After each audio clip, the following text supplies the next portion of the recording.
ሰላም ኢትዮጵያውያን ኤርትራውያን በዓለም ዙሪያ የምትገኙ ቤተሰቦች እንደምን አላችሁ? ዛሬ ፕሮግራም ደግሞ አዘጋጅተናል። ፍቅር በእጮኝነት ውስጥ በተለያዩ የግንኙነት ክፍሎች ውስጥ ፍቅርን ተመልክተናል። ዛሬ ደግሞ በእጮኝነት ውስጥ ሊኖር ስለሚገባ ፍቅር እንመለከታለን እናያለን። ይሄ እንግዲህ የእጮኝነት ደረጃ የቃል ኪዳን ወይም ደግሞ ለቃል ኪዳን የሚደረግ ዝግጅት ወቅትና ሰዓት ነው። በተለይ የእጮኝነትን ሲዝን ወይም ደግሞ ጊዜ ስንመለከት አጭር የሆነ ነው፣ ነገር ግን ወደ ጋብቻ የሚያመራ ጉዞ ነው ማለት ነው። እንደገና እጮኝነት እንደ ትዳር አይደለም። ባለመግባባት ወይም ደግሞ በሆነ ምክንያት ቼክ አድርገን ቴስት አድርገን የማይዘልቅ ከሆነ ወደ ኪዳን የሚያመራ ካልሆነ ማቆም እንችላለን፣ በኪዳን የታሰረ ስላልሆነ ማለት ነው። የእጮኝነት ዓላማ ምንድን ነው? እጮኝነት ለቃል ኪዳን የሚደረግ ጉዞ ስቴጅ ነው፣ ወይንም ደግሞ ዋናው የሆነ የስሜት እርካታ ስቴጅ፣ አብሮ ስሜትን ሼር የሚያደርጉበት ወይንም ደግሞ አብረው ወደ አልጋ የሚኬድበት አይደለም ማለት ነው። ስለዚህ ይሄ የኪዳን ዝግጅት፣ የቁርጠኝነት ዝግጅት፣ የዓላማ ዝግጅት አብሮ ይሄዳል የሚለውን የምናይበት ጊዜና ወቅት ነው ማለት ነው። በምንመለከትበት ጊዜ እጮኝነትንና ጋብቻን ጎን ለጎን አድርገን እጮኝነት ወደ ጋብቻ የሚያደርስ ድልድይ ነው። ካደረስን በኋላ ግን ወደ ኋላ መመለስ ስለማንችል በጋብቻ ውስጥ መመለሻ የለውም። ድልድዩ ለመመለሻነት አይሰራም ማለት ነው። ወደ ጋብቻ የሚያደርሰን መንገድ ነው ወይም ደግሞ ድልድይ ነው። ከዛ በኋላ ግን ወደ ኋላ አይመልሰንም ማለት ነው። ለምን? ጋብቻ ውስጥ ከገባን በኋላ ዩተርን የሚባል ነገር ወይንም ደግሞ ቀኝ ኋላ ዙር የሚባል ነገር አይኖርም። በጋብቻ ውስጥ እስከ መጨረሻ ድረስ በጽናት መቀጠል ስለሚገባን ማለት ነው። እጮኝነት ለኪዳን ያዘጋጃል፣ ትዳር ግን በኪዳን ይኖራል ማለት ነው። ይሄ ነው ልዩነቱ ማለት ነው። እጮኝነት ቁርጠኝነት፣ የዓላማ ጽናት፣ አብሮ መሄድ ቴስት የሚደረግበት ወቅት ነው። ነገር ግን ጋብቻ የማይፈርስ የቃል ኪዳን ጊዜ ነው ማለት ነው። ወይም ደግሞ የቃል ኪዳን ትስስር ነው፣ የማይፈርስ ነው። የቅድስና መለኪያ በእጮኝነት ውስጥ ምንድን ነው? the standard of holiness።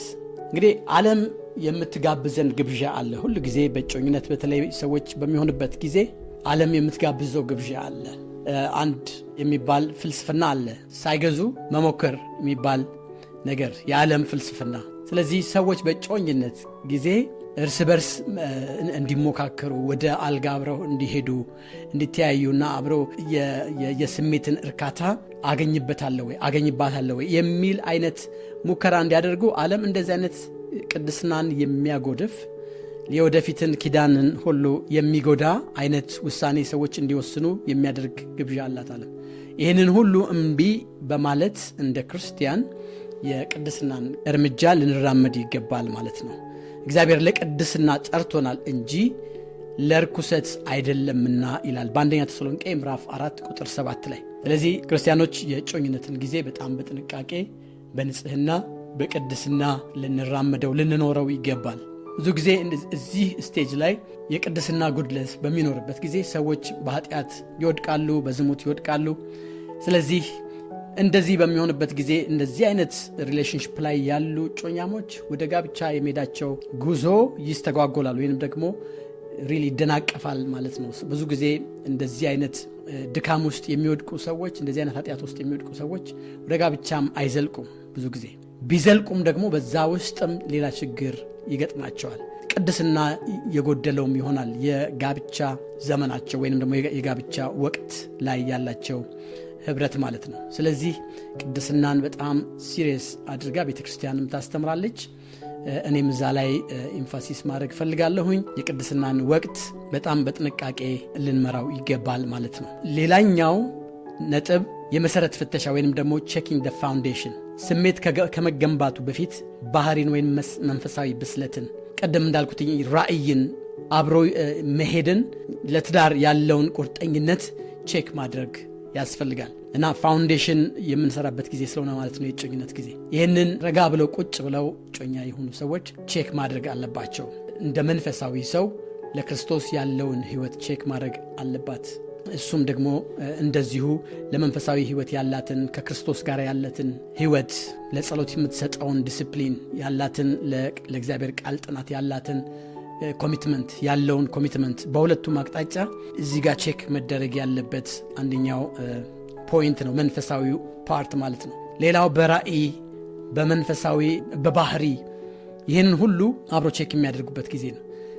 ቤቱን በአለት ላይ የሰራ ልባም ሰው ይላል እግዚአብሔር ቃል ሲናገር በማቴዎስ ምዕራፍ 7 ቁጥር 24 እና 25 ማለት ነው። እና ልባም የሆነ ሰው ልንሆን ይገባል ማለት ነው። ባህሪያችን የክርስቶስን ባህሪ መምሰሉን ቼክ ማድረግ አለብን። እና በዚህ በጮኝነት ወቅት ይህንን ሁሉ ቼክ ልናደርግ ይገባል ማለት ነው። እና በዚህ በተለይ ቼክ በምናደርግበት ወቅትና ሰዓት ሁሉን ነገር ደግሞ በብርሃን ማድረግ አለብን። እና የቤተክርስቲያን የጋብቻ አማካሪዎች አሉ፣ የቤተክርስቲያን መሪዎች አሉ፣ ፓስተሮች አሉን። ስለዚህ ሁሉን ነገር ለነሱ ሼር በማድረግ ምክርም ሲያስፈልግ ምክራዊ ሐሳቦችን ከነሱ በመቀበል ደግሞም ከእግዚአብሔርም ቃል ዕውቀት በማግኘት ካውንስሊንግ ፕሪማሪታል ቲቺንግ በመውሰድ ትምህርቶችን በማብዛት ይህንን ስቴጅ በጣም ቼክ ልናደርግ ይገባል ማለት ነው። ሌላኛው የመጨረሻው ሐሳብ ተጠያቂነትና ግልጸኝነት አካውንታቢሊቲ ኤንድ ትራንስፓረንሲ ማለት ነው። ግልጽ መሆን አለበት። ቅድም እንዳልኩትኝ የሚመክሩን ሰዎች በዙሪያችን ማድረግ አለብን። ለምን ምክር ሲበዛ በዚህ በጮኝነት ጊዜ ከተለያየ አቅጣጫና ከተለያየ አንግል ምክር ስናገኝ ያለን የጮኝነት ደረጃ ወደ ኪዳን ያድግና ወደ ትዳርም ይቀጥላል ማለት ነው። እና በትዳርም መልካም የሆነ የተሳካ የትዳር ህይወት እግዚአብሔር ይሰጠናል ማለት ነው። ቱ ዘ ኔክስት ማለት ነው። ስለዚህ ተጠያቂነትን ግልጽነትን ለመፍጠር ራሳችንን ለቤተክርስቲያን መሪዎች ማቅረብ ጥሩ ነው። ጮኛ እንደሆንን በመንገር ምክሮችን መጠየቅ፣ እንደገናም ደግሞ ትምህርታዊ ነገሮችን ቤተክርስቲያን ውስጥ ሲዘጋጁ ያንን መውሰድ። ዛሬ ደግሞ ብዙ ሰርች ብናደርግ ብዙ መንፈሳዊ ትምህርቶች በኦንላይንም ብዙ የሚገኙ ትምህርቶች ስላሉ በኦንላይንም በሁሉም አቅጣጫ ራሳችንን ኢኩፕ ማድረግ አለብን ማለት ነው። ስለ ትዳር ማወቅ አለብን። ሌላው ደግሞ በዚህ ውስጥ በጥንቃቄ እንዴት እንደምንኖር ብዙ ምክሮችን ማግኘት አለብን። ምሳሌ ምዕራፍ 15 ቁጥር 22 ላይ ምክር ከሌለች ዘንድ የታሰበው ሳይሳካ ይቀራል ይላል፣ በመካሮች ብዛት ግን ይጸናል ብሎ ይናገራል። መካሪዎችን ዙሪያችን ካደረግን የጀመርነው እጮኝነት ግን ማድረጉ ወይንም ደግሞ ስኬታማ መሆኑ የማይቀር ይሆናል ማለት ነው። በዚህ ላይ ያለኝን ቅድም እንዳደረግኩት ማለት እንዳነሳሁትኝ እጮኝነት ትዳር አይደለም፣ ጋብቻ አይደለም። እጮኝነት የሚፈርስ ሆኖ ነው የተዘጋጀውም ሲዘጋጅ። ስለዚህ በእጮኝነት ወቅት አብረን እንደማንኖር ካወቅን እና በደንብ ሁሉን ነገር ኢቫሉዌት አድርገን ሁሉን ነገር ቼክ አድርገን የማይዘልቅ የማያዋጣ ከሆነ ለኪዳን የተዘጋጀ ካልሆነ ወይንም ደግሞ ለኪዳን ያልተዘጋጀ ፓርት ካለ ወይም ሴቷ ካልተዘጋጀች ለኪዳን ለቁርጠኝነት አብሮ ለመኖር ወደፊት አብሮ ለመቀጠል ይህንን የእጮኝነት ጊዜ ማቆም ይቻላል ማለት ነው። ስለዚህ በስቃይ በትዳር ውስጥ ከገባን በኋላ ከመኖር እንደገናም ደግሞ በዛ ውስጥ ገብተን ወደ ዲቮርስ ወደማይገባ መለያየትም ከማምራት በጥበብ መለያየት የሚባለውን ማድረግ ይመከራል ማለት ነው። እግዚአብሔር አምላክ ይባርካችሁ። በእጮኝነት ላይ አጠር ያለ ትምህርት ዛሬ ይህን አቅርበናል። እግዚአብሔር አምላክ ይባርካችሁ። ፕሮግራማችንን እንግዲህ ቤተሰብ ይሆናችሁ ስላለ እናመሰግናለን። ሰብስክራይብ ማድረግን አትርሱ። እግዚአብሔር አምላክ ይባርካችሁ። እዚህ ጋር ጨርሳለሁ። ሰላም።